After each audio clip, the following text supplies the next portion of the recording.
Hello guys, thanks for tuning in. Welcome to another video. Let's get straight into it. So what I'm going to be discussing on this video is how I use bookmakers odds to assist in my decision making processes. This was something that I really only started doing about halfway through last season, and I find it a really useful way to not only to make solid decisions week on week, but it's also saves time and saves kind of, I mean, I don't know about anyone else, but there were times last season where I was spending far too much time agonising over what decisions to make. Who do I captain? Who do I bench? What's my bench order going to be, etc. So this just takes away all that, because it makes the decision for you. So it's something that I'm going to stick to all the way through this season. And so let's get into it. So what you can see there, this is the website that I was using last season.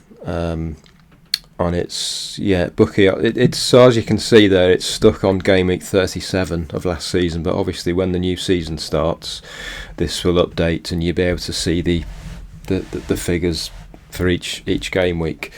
But I'll use this as just to kind of explain how I use it.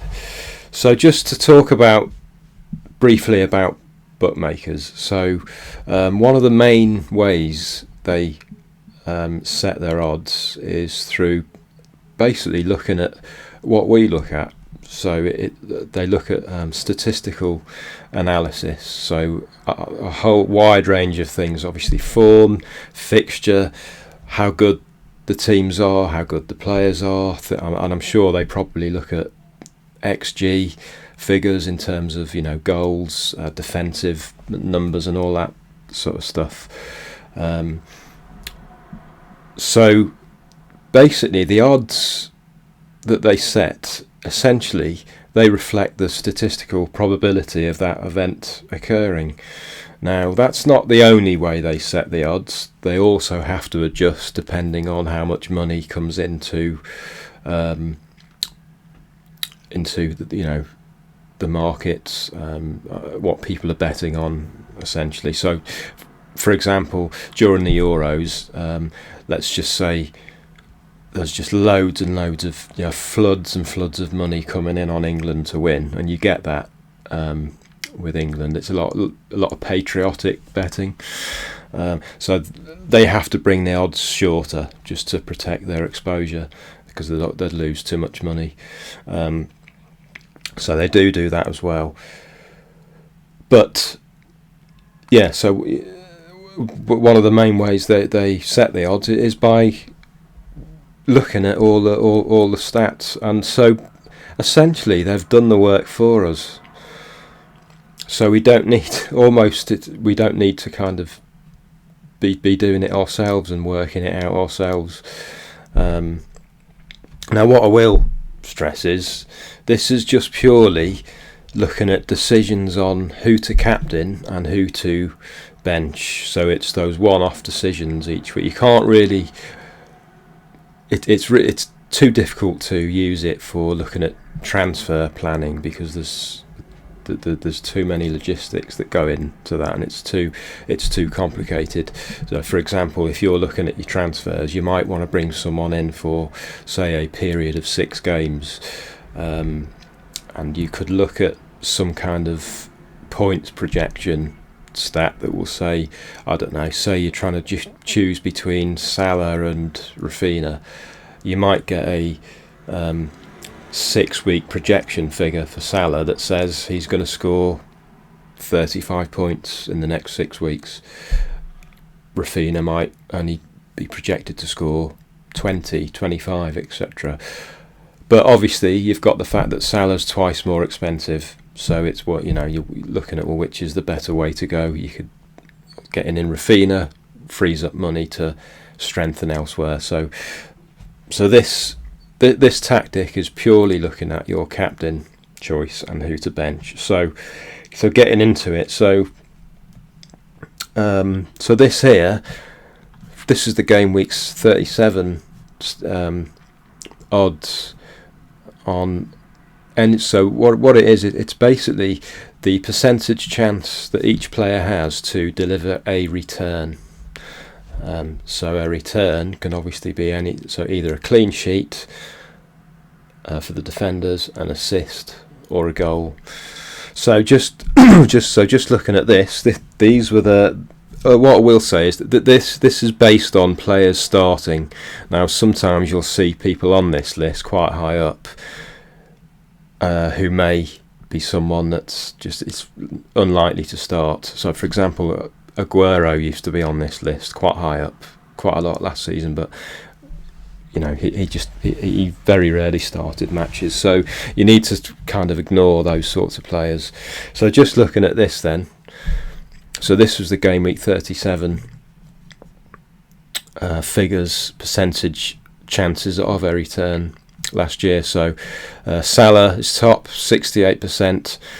So this is what the bookmakers have deemed is Salah's percentage chance of delivering a return, and that they're putting it at 68%.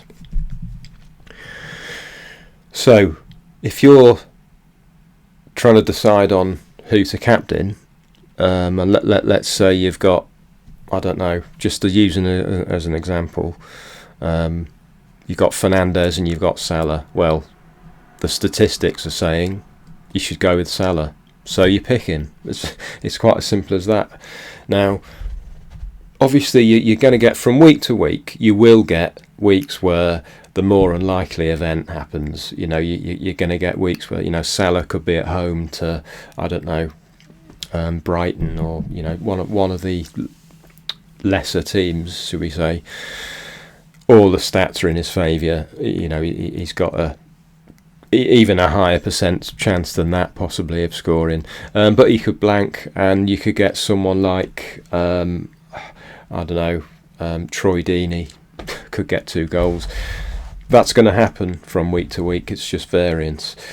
But if you stick to this method all the time, the statistics and the odds come through eventually, and so more often than not, the most statistically likely event will happen more often than it doesn't. That's my belief anyway, and it'll be interesting to see what happens next season when I stick to this every week. So that's it. I mean, now looking at, so it also helps me decide who to have on my bench. Now, what I will say in relation to that, my guess is at the start of the new season, not many people are going to have the luxury of having the option of rotating players from the that would normally be on the bench. So you have a squad of 15, and every single player you plan to play for certain games, or you want them to start in your first 11.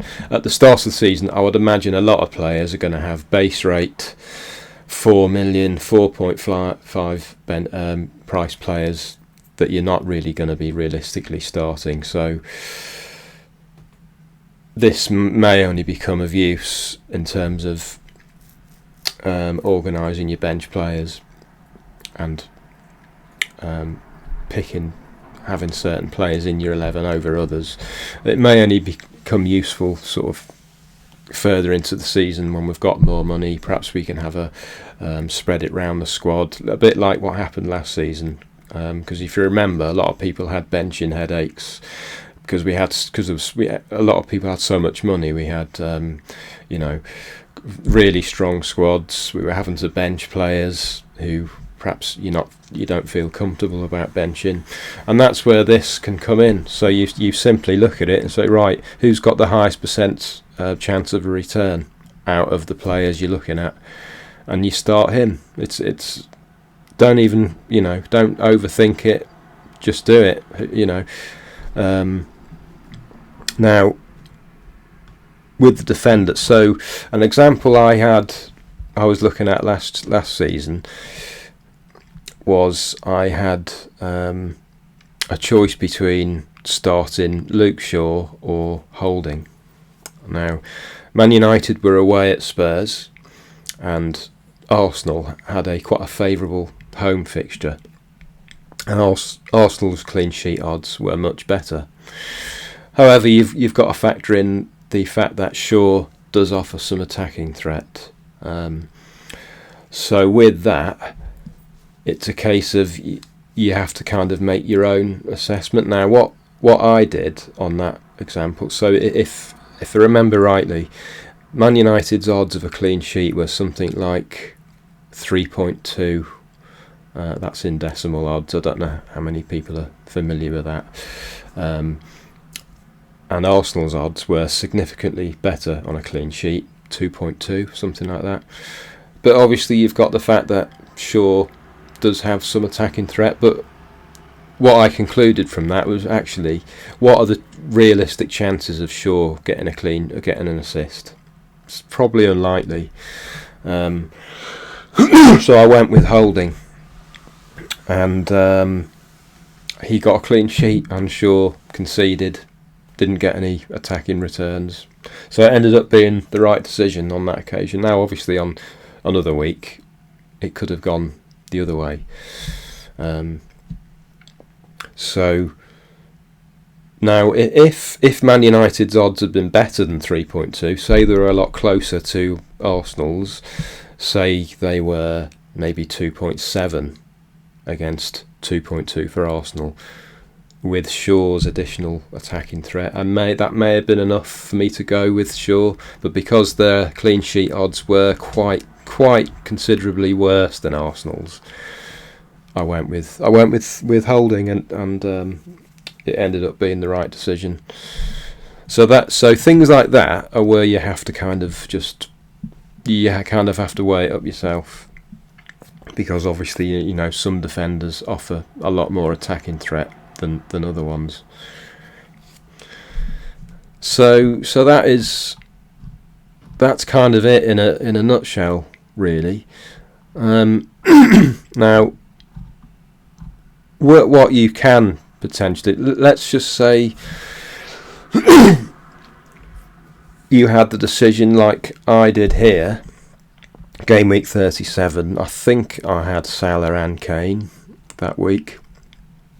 Now, because the odds of a return are so close, 68 and 64, if you've got a particular burning desire that you just got a real strong feeling that you really want to go with Kane, it's not too much of an issue there, because the odds, that the percentages are so close anyway.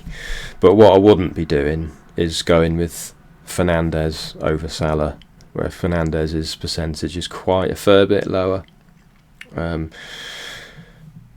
So that's it, and what I would say is don't overthink it. And almost want to say, don't use your own judgment. Just go with the odds. Just go with what the odds are, because you can just kind of get yourself into a situation where you're just overthinking too much. So that's kind of what I use to make those little decisions that you have every week over your captain and your bench order. Just use this.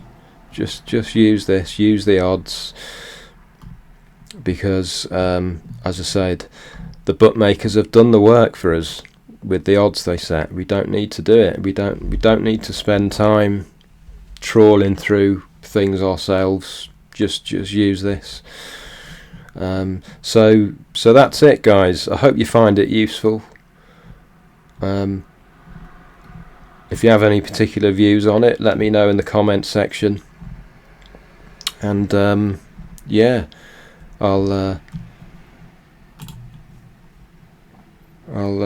try and respond. Now, I know that there's some people might not necessarily agree with this, and that's fine. Shut up, dog. But it's just something for you to consider. I think it's quite interesting to look at. I'll see you on the next video. Cheers, guys.